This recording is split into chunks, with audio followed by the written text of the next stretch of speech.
Welcome to Client Churn, turning setbacks into opportunities. Today, we're going to be covering the types of coaches that we have, which create different lenses of how we see the client churn dynamic. We're going to have a little bit of a deeper dive into how do we turn that into an opportunity, and then also dive deep into the dynamic around once we have it, how do we create almost like an unwavering balance and base within ourselves that it doesn't matter what the outside world is doing. So that is our class for today. So there is a resource that you can get for this training. So if you are interested, all you need to, and you're watching this live right now, just in the comments below, type in churn. If you are watching the replay, type in replay, and we will get the download resource to you by the end of the day. So the best way that we can keep a client is to remember that they're not your clients to keep in the first place. A bit of an interesting thought, hey? And so remember that individuals, your clients, are people who have their own set of values, their own needs, their own desires, their own fulfillment. And so I love that phrase, which is you have a friend for a reason, a season, or a lifetime. Well, in the coaching world, it's similar. We have a client for a reason, a season, and maybe a chapter, if you want to call it that. And so clients come to you for a reason because they have a specific purpose that they want you to help them to solve. So whether it be a financial goal, or whether it be dissolving a loss that they're experiencing, or helping them to understand or make the transition into school, whatever that dynamic is for you, that you help them with, and they come to you for a reason. And once that reason is complete, then they're going to leave.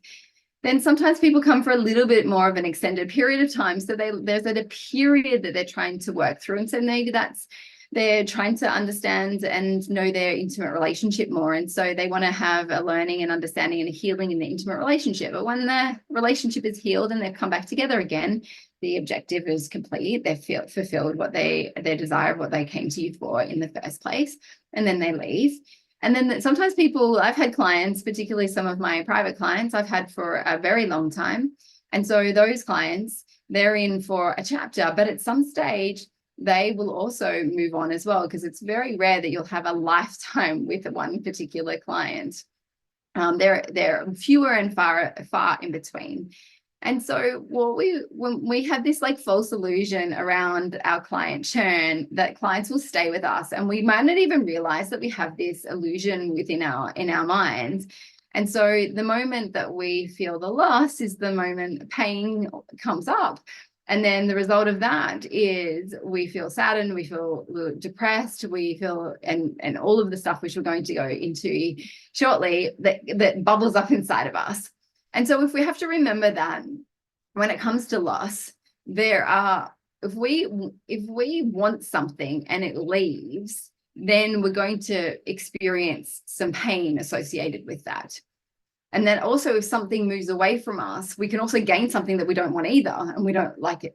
And so that dynamic can happen. So particularly when we're in the client interaction and have a client who comes to us and they say, I want to do a package, or they want to do some sessions, and then they leave, we can say, oh, I don't want that. And that can be painful. And sometimes then what we gain, because they've left and there's now this space here, we can gain maybe more free time, or we can gain maybe a time with a partner, or something comes into your life, you're like, I don't want that. And so what we want to be able to understand is that our clients are not ours, and at some point they are going to leave. So we can have that lens. Then one, it's going to help us to understand the client churn a little bit more. But that's great to say, hey, like it's easy to say, but we want to really understand what is churn, and why do we experience it, and what are some of the dynamics that are at play, and why we go through that painful experience. So first of all, churn. So we can just go a little bit into what that is. So let's say you have clients coming in and clients leaving. And so the percentage rate of your churn rate is a formula between the people coming in and the people leaving. If you have the same amount of clients coming in, the same amount of leaving, then it's quite stable. But if you have more clients leaving and less coming in, then you have a high churn rate. If you have high amount coming in and very little leaving, that's a low churn rate. And so why do we even want to understand churn rate, and why is that important as a coach, especially because it's a bit more of a business terminology? So stay with me for a second if business is not your highest value, or you feel like it's not really in your terminology to know. I'm just going to go through a couple of things. So obviously, if more clients are coming in, smaller churn, lower churn, you're going to have a higher profitability. If more are leaving, lower profitability. Super simple. Inside of our membership, for example, or more, you can also do it in your one-on-one coaching. We have what's called a customer lifetime value. And so it's a CLV. And so what that means is that if a customer, and you have a customer who will want long-term, they're going to have a higher customer lifetime value than someone who comes in and maybe does one session with you. And so you could, if you want to get all geeky and figure out what that is, if you have a list of all the clients you had, how much they've spent, and then work out what the average of that is, and that will have your customer lifetime value. And then you'll know average spend for your clients or your customers, which it can be important to know. And so, and also ultimately why we also want to know churn is it costs a lot. Well, every business is different, so I wouldn't say it's a lot all the time, but it costs to acquire a client. And so if we have a lower churn rate, then it's also meaning lower people that we're having to spend money on marketing and everything else to get them in. So it's sometimes harder to get them in than it is to keep them. So that's why we also wanted to know the churn. So if the business is not for you and you're like, oh my gosh, Tanya, let's just get onto the mindset stuff, that's what I came here for, then you are in the perfect place. So we're going to have a look at, in terms of like, what is a burn when you feel the churn? Is that a thing? It's like, and what internally is happening when you go through that experience where a client leaves you and it stings and it burns. And so what I find interesting in when I'm working with coaches, or when I'm working with anyone who feels that loss, because it doesn't matter, you can have a business, it can be a partner loss, it equates to everything else. So what happens, particularly in the coaching industry, is that when someone feels that loss, there are a few dynamics that can play when they go through that experience. One is they can then go into giving away their time and overcompensating, that like, let me give you more to get you to stay. There's some people who go, I've just got to lower my rates because they've left for whatever reason did they leave, and now I'm just going to lower the rates because maybe there's an element of low self-worth, and lower the rates in order to bring the client back again. Then there can be that internal judgment. And I know that some people of you felt that way before. I didn't do a good enough job. I missed the mark. I didn't define the TAI correctly. All right. And then there's this internal dialogue that goes on that's self-critical.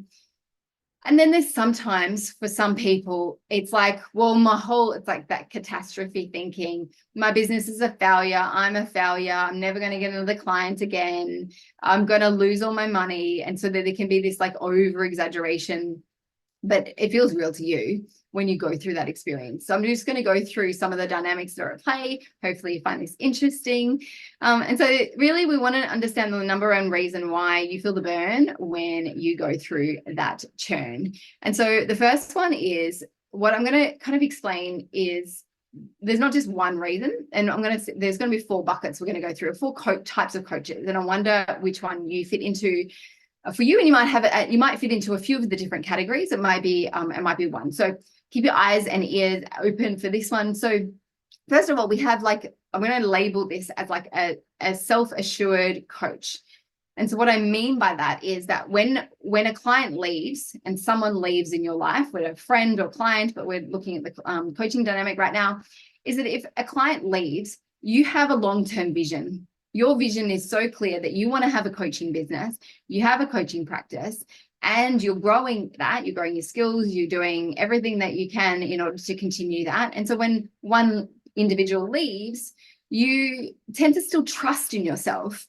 And so that you realize that, yes, someone left, but And then maybe there's still skill set wise some growing to do, but you might waver just a little bit in terms of, little fleeting moments of feeling unstable, but then you come back and feel self-assured and off you go again. And your ability to bounce back is quite short. And so that means that you have more adaptability to that churn dynamic. So when people are coming and going, it's like you're so focused on the end result and the goal, and that and you're willing to kind of go through all the challenges and the ebbs and flows inside of business in order to build something that's really important to you. And so you're less attached to the attraction and repulsion of clients. So if that's you, great. Love to hear, put it in the chat. Then we also have, I'm going to label these individuals, these coaches, as the emotionally engaged coach. It's like, I'm with you. And so some of these coaches, let's say there's an element of like really wanting and desiring in a way that closeness with a client.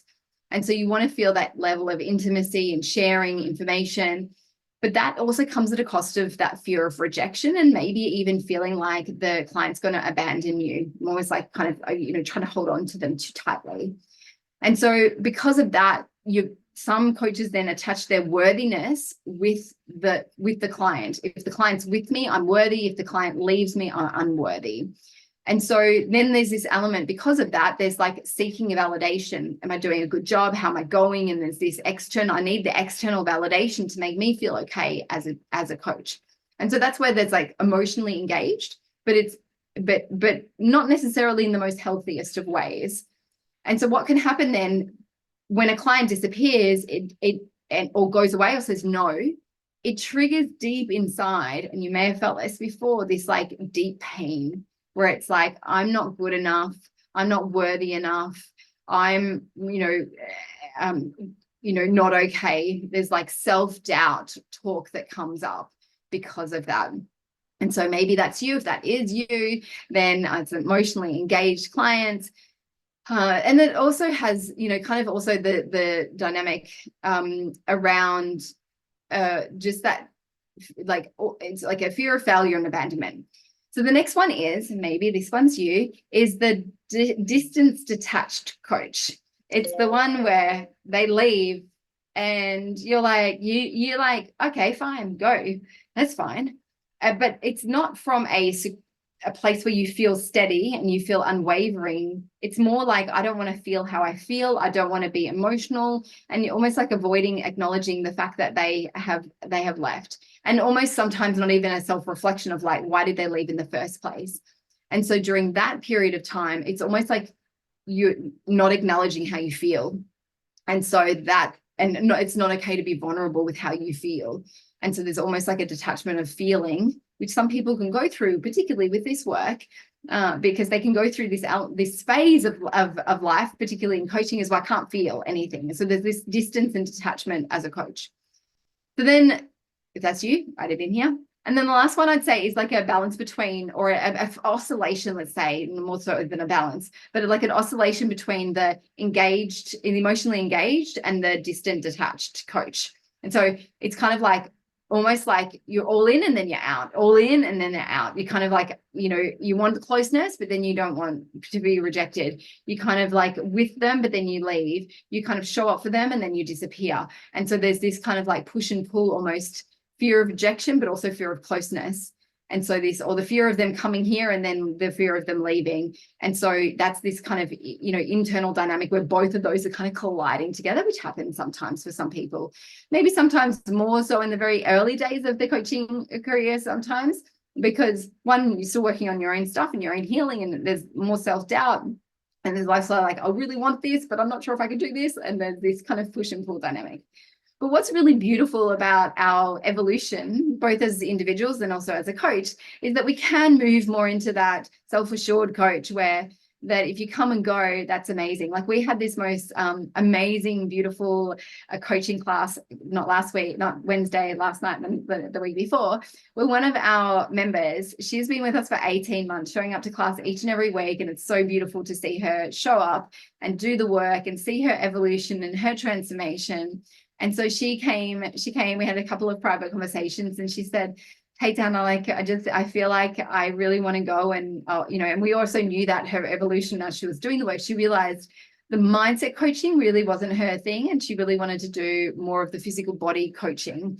And so, and the dance in terms of the form of dance. And so I was like, amazing. And so we're like, I'm so inspired to hear, and I love the journey you're about to go on. And I'm so grateful that you've been able to find your form of what you want to do, and off you go. And we're here anytime you want to come back. And it's almost like I want to celebrate in that moment, because it is such a big moment to be able to say, I found my thing. And maybe it's not the thing that's going to keep you staying here inside of maximum growth, but it's a thing that's really inspiring. So you kind of, it's like that, but I say, I'll be that safe base, that base that she can come back to, and that steady base she can go back to anytime she wants to come back and it re-evolve and evolve more in her mindset work again. And so it takes some time though, but there's a difference between being that secure base for someone and that steady base and unwavering base versus dismissing how you feel and not acknowledging how you feel, versus being too emotional, too needy. And so it's kind of really coming into that like more like center point. So essentially, hopefully this has been interesting for you. I'd love to hear your thoughts. And so the reason why we want to know our kind of coaching style is because then we're going to get a lot deeper into then what do we have to do to start to heal our internal dynamic. Because every relationship that shows up for us, no matter what it is, intimate relationship, a stranger, a colleague, a friendship, our family, all these dynamics are helping us to learn and grow about ourselves. And so that is one of the things that we can do, is we can start to identify the pattern of behavior that we have when it comes to the perception of a client churn and the loss of a client, and what's going on internally inside of us. And then if we can do deeper healing on that, because the reason why our client does something is if it brings something else up inside of us, it's this opportunity for us to heal, which is so interesting, is it not? Because they've come to us to do some healing, yet the fact that they leave allows us space and time to heal ourselves. Whoa, well, that's really cool. All right, so how do we then turn our setbacks into opportunities? That's essentially what we want to be able to do. And so when we're able to, because it's essentially when a client leaves, space is created. And so one of the things I was asking this inside of we had a Q&A class actually for our New Year's transformation, which we just finished yesterday, which is very inspiring. So our session 1 class, one of the questions was like, clients are leaving. And I'm like, well, what happens and what do you do to fill your time with when they do leave? Because that's really important. And so because when a void is created, a client leaves, it has to be filled with something. So what are you doing? And so we have to kind of introspect into all of those moments when the clients are leaving. What are you filling your space with? Because if it's learning, if it's exercise, family time, whatever it is, that's more important than serving in that particular moment. So there's kind of little content that you want to be aware of. But we also, when we're kind of looking at the clients leaving in our churn, we also want to have a look at its feedback. So rather than putting this morality to it, it's good, it's bad, we want to see it as like, and deeply appreciate its feedback. So it can be feedback for our business itself. So we'll look at business. So what we can know is not every client is our perfect client and a client that we really want to serve. And so sometimes when clients leave, it gives us a little more insight into going, not sure they were really my ideal client, or the area I really wanted to work in, or the type of client I wanted to work with. So because of that, we get more refined and niched into who we actually want to work with. And then we can also get skill set, a reflection and an opportunity for skill set, because skill set then means that, and I'm going way over time, so hopefully you're finding this helpful, is skill set gives us the opportunity then to go and refine our skills, because then we're like, okay, so what could I do differently, or how could I grow my skills? So we go into a skill set aspect. And then we also go for, there's a churn, and then there's also the mindset component. So that's what we do at Maximum Growth each and every week, is we work on your mindset. So we work on mindset in personal, so really finding your identity. We then also work on mindset at the individuality level, kind of how do you get your service out to the world. And we also work a lot on like inspiration and just like uncapping you so you can continue to grow. And so part of that is working on your mindset that's actually that's shifting and turning it from a setback into an opportunity.